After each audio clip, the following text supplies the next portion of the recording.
Let's kill James Bond. We're back again with another bonus episode. I'm so revved to talk about this film. I'm so excited. Bonus. No, they don't get that. This isn't trashy. No, I'm gonna get a spray bottle. I'm gonna like spritz you with the fucking spray bottle that I use on Abby when she gets too horny. I'm just gonna stop you. Gonna hit me with that bat? Yeah. Gonna hit me? Bonk. Better make it count. Better make it hurt. Better kill me in one shot. If you come at the dev, you best not miss. We are watching. Absolutely. We're watching The Man from Hong Kong, one of George Lazenby's post-Bond works. And I fucking love this movie so much. It turns out that it's the best film. That's it. It's the best film. Yeah, it was pretty good. It's better than Paddington 2. Where basically we just... The film that killed Bruce Lee. Yeah, we just sat down and watched a nice film together. Because George Lazenby, having decided that Bond was not the future and that the future lay in like doing peace and love stuff, he made a couple of other movies, and then, sort of grasping for work, he said, okay, I want to work with Bruce Lee.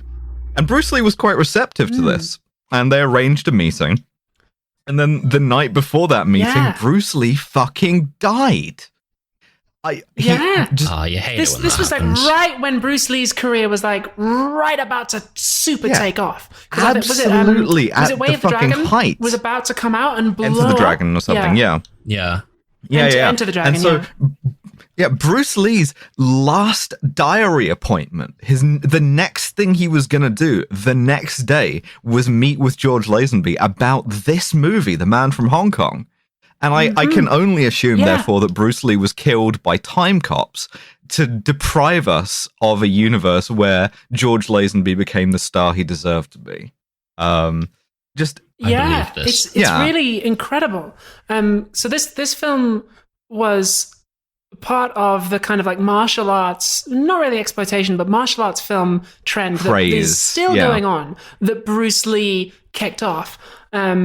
So it's a kung fu movie basically, but it also has some crossover with what is now called Ozploitation, which was like a series of like pop culture obsessions with Australia that culminated with Crocodile Dundee in the 80s. But this was like really kind of like shaded area on the Venn diagram of like kung fu dudes down under, which honestly should have been the title, I think. But they couldn't get genre. Bruce Lee. They had to get a guy called Jimmy. They couldn't get Bruce Lee. Is, I think, an understatement for how 100% they could not get BruceLee. They got a guy called Jimmy Wang Yu, who, it's not like he was doing other projects. He tries his best. Is good. Oh, it's 100%. Like, the thing that we'll get into about this movie is that this movie has every food group in it. And by that, I mean, it's got a car chase. It's got a bunch of fight scenes. It's got tits in it, if you're into that. It's got like a sex scene in there. It's got and I want to stress this was rated U. A lot of extraneous hang gliding sequences. It's got everything you could want in a film. It's perfect. So I'm just gonna start us off with the plot summary, which is we are in fucking Australia, and you know how we know we're in Australia? Because there's Uluru right there. Except they call it Ayers Rock. Never heard of it. And just immediately getting off to a strong start, the first sequence of this movie, we desecrate a holy site.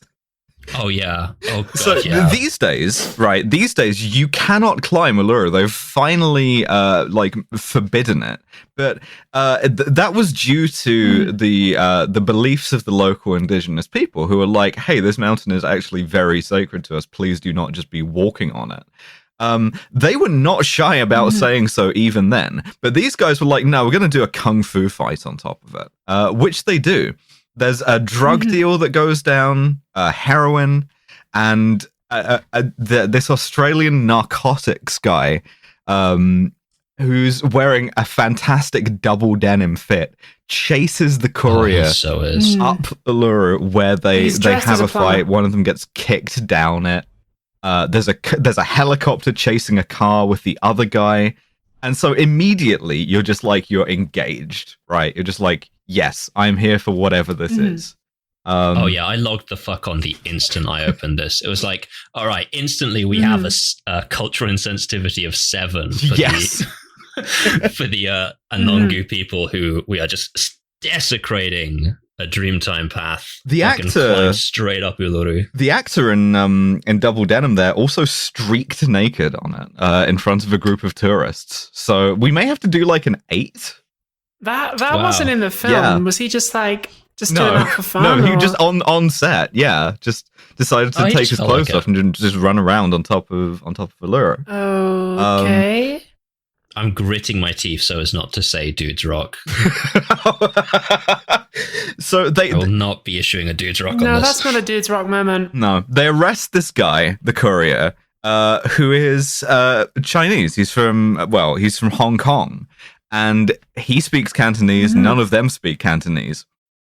And so he tells them to piss off, and they're like, okay, we'll get someone down here who can talk to you, and we'll extradite you. And we cut to Hong Kong, where the other half of this movie is shot. And we get to see just some vintage fucked colonial vibes. Before we proceed, I want to tell the listeners something about the 8-minute sequence or so that we've just seen. Like, Alice has really undersold how fucking sick the opening of this movie is. Like, the soundtrack is incredible. So and, like, the helicopter chase is really well shot. The car flips over and then, like, for no reason explodes. Like, the kung fu fight is also really well shot. Like, this is not on Her Majesty's Secret Service Lazenby editing. Like, a human being has edited this film, and it is good. It is seriously good, cultural desecration aside. Yeah, a human being expecting to get prime of his career Bruce Lee is editing this movie. So it's like that. All the punch sound effects are the old-fashioned ones that are like that are a bit too much, but like kind of cool.